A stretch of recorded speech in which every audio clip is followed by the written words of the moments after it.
Tarehe 16 Aprili mwaka 2025 ingeweza kuwa moja ya siku za giza kabisa katika historia ya Afrika. Nyuma ya pazia, mpango wa kutisha ulikuwa unatekelezwa. Kundi ya wasaliti lilipanga kumuua Rais Traore na kuitumbukiza Burkina Faso katika mchafuko, na hawakuwa peke yao. Walishirikiana na makundi ya kigaidi wakijiandaa kuishambulia raia wasio na hatia na hata kuishambulia jeshi la Burkina Faso.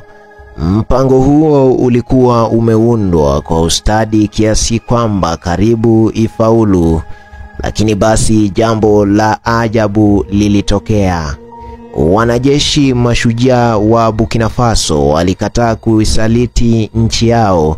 Hivyo basi walichafua mpango huo, wakachagua uaminifu badala ya usaliti. Hata hivyo, hali ikawa ya kuitisha zaidi. Akili iliyopanga mapinduzi hayo haikutoweka, bali ilikimbilia Ivory Coast, ambako badala ya kukabiliwa na haki walipokelewa vizuri katika nchi jirani. Kwa nini nchi jirani ya Kiafrika imkubalie mtu aliyepanga kuivuruga Burkina Faso? Je, hii ni siasa tu au kuna kitu kizito zaidi ya kinachotendeka? Kwa mujibu wa waziri wa usalama wa Burkina Faso, mmoja wa wahusika wakuu wa mpango huo hatari alikuwa Barry Abden. Hakuwa mtu wa nje au mwasi tu, bali alikuwa afisa anayeheshimika katika kikosi cha haki za kijeshi cha Burkina Faso, mtu aliyekuwa na dhamana ya kulinda usalama wa taifa, lakini akageuka kuwa adui. Barry alikuwa anapata taarifa nyeti za kijeshi, na badala ya kulinda, aliwapatia viongozi wa kigaidi, akifahamu madhara yake. Hatua zake hazikuwa ajali, bali usaliti wa makusudi kwa ajili ya madaraka, kisasi au pesa. Barry alimsaliti kila raia wa Burkina Faso anaamini amani na umoja.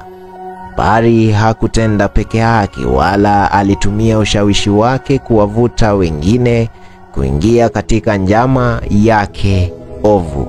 Maafisa wenzake waliokuwa wameapa kulinda nchi walirubuniwa kwa ahadi za madaraka, utajiri na vyeo vya juu. Barry pia alishawishi wanagambo wa kundi la VDM, akawalipa waasi ili wageuke dhidi ya nchi yao. Hii haikuwa jaribio la mapinduzi tu, bali vita vya kisaikolojia, ambapo Barry alikuwa anacheza chess huku wengine wakicheza drafti. Baada ya kupanga usaliti huo, Barry alitoweka bila dalili. Wiki chache baadaye, ujasusi wa Burkina Faso uligundua kuwa Barry alikuwa amekimbilia Ivory Coast. Vyanzo vinaeleza kuwa mpango wa kumuua Traore na kusababisha mchafuko bado unaendelea, huku ikiendeshwa kutoka jiji kuu ya Ivory Coast, Abidjan, kwamba shambulizi linapangwa kabla ya Juni mwaka 2025. Kwa miaka mingi tumekuwa tukilaumu Magharibi kwa kusababisha mgawanyiko wa Afrika, lakini vipi pale uharibifu unapofanywa na watu wetu wenyewe? Wasaliti hawa wamekataa kuona mafanikio ya Burkina Faso chini ya Traore, kuanzia mageuzi, fahari ya kitaifa hadi matumaini mapya. Usaliti wa Ivory Coast unazidi kuwa wa kuumiza. Badala kusimama na Burkina Faso, Ivory Coast imewakaribisha wasaliti. Kuna tamko la kulaani, kuna msaada wa kuwakamata, ni kimya kinachosema mengi. Wamepewa hifadhi na nafasi ya kuendelea kupanga njama dhidi ya amani kule nchini Burkina Faso. Kwa wale wanaofuatilia kwa makini, sababu ni dhahiri. Rais wa Ivory Coast si huru, bali ni kibaraka wa nchi ya Ufaransa. Rais Alassane Ouattara hakupata madaraka juhudi zake mwenyewe, bali alisaidiwa na nchi ya Ufaransa. Tangu hapo amekuwa akitetea maslahi ya Ufaransa badala Umoja wa Afrika. Hadithi ya kupanda kwa utara ni mkakati wa muda mrefu ulioandaliwa na nchi ya Ufaransa, na tangu mwaka 1968 akiwa na miaka 26 alichaguliwa kujiunga na shirika la fedha la kimataifa yani IMF, na Ufaransa ikasimamia kwa karibu maendeleo yake. Alipewa nafasi katika Benki Kuu ya Mataifa ya Afrika Magharibi yani BCEAO jijini Paris, na akapanda sana haraka kwa nyadhifa. Wakati huo huo, Ufaransa ilikuwa inaiangamiza uchumi wa Ivory Coast polepole, ikiandaa mazingira ya Ouattara kuonekana kama mkombozi wa taifa lililoporomoka kiuchumi. Hatimaye mwaka wa 1990 walimshinikiza Rais Houphouët-Boigny kumteua Ouattara kuwa waziri mkuu, wakihakikisha ushawishi wao wa moja kwa moja katika siasa za Ivory Coast. Mahusiano kati ya Ufaransa na Ouattara yalikamilishwa rasmi pale alipooa Dominique Claudine Nouvian, raia wa Ufaransa mwenye mizizi katika tabaka la juu la Ufaransa, na harusi hiyo ikaongozwa na Nicolas Sarkozy aliyekuwa meya wa Neuilly-sur-Seine wakati huo. Uhusiano huo ulikuwa sio tu wa kimapenzi pekee, bali ilikuwa wa kisiasa pia. Baada ya kifo cha Houphouët-Boigny, Ouattara alijaribu kuchukua madaraka kwa nguvu, lakini wananchi walimkataa, wakimuunga mkono Henri Konan Bedi. Lakini Ufaransa haikusita, bali walimrudisha Ouattara katika taasisi za kimataifa kama IMF, huku wakisubiri muda sahihi wa kumrudisha tena kisiasa. Vita vya wenyewe kwa wenyewe vilivyoanza mwaka 2002 vilielekezwa na mikakati ya Ufaransa, vikigawa nchi kati ya kaskazini na kusini, huku watu wa kaskazini waliokuwa wakimtii Ouattara, na huku wa kusini ni wale waliokuwa wakimuunga mkono Rais Laurent Gbagbo. Ufaransa ilitumia mgawanyiko huo kama kisingizio kuingiza majeshi yake mnamo mwaka 2010. Baada ya miaka ya umwagaji damu, uchaguzi wa rais ulifanyika kwa msaada wa Ufaransa.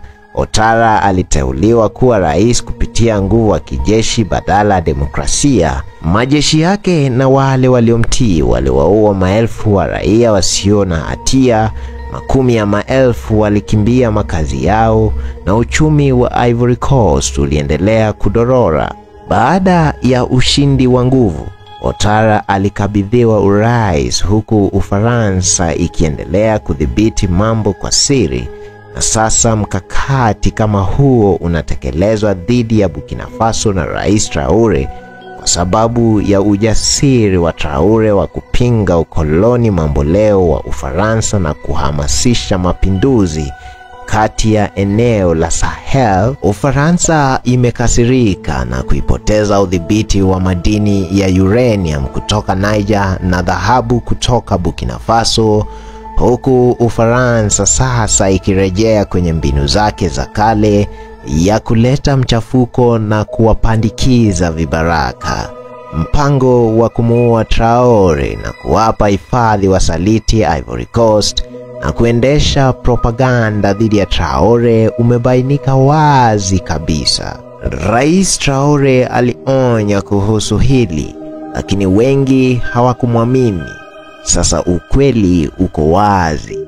Wasaliti wamekimbilia moja kwa moja Abidjan, mji alionyesha kidole hadharani. Uhusiano wa Ouattara na Burkina Faso unamwezesha kuendesha njama kwa urahisi kwa niaba ya Ufaransa.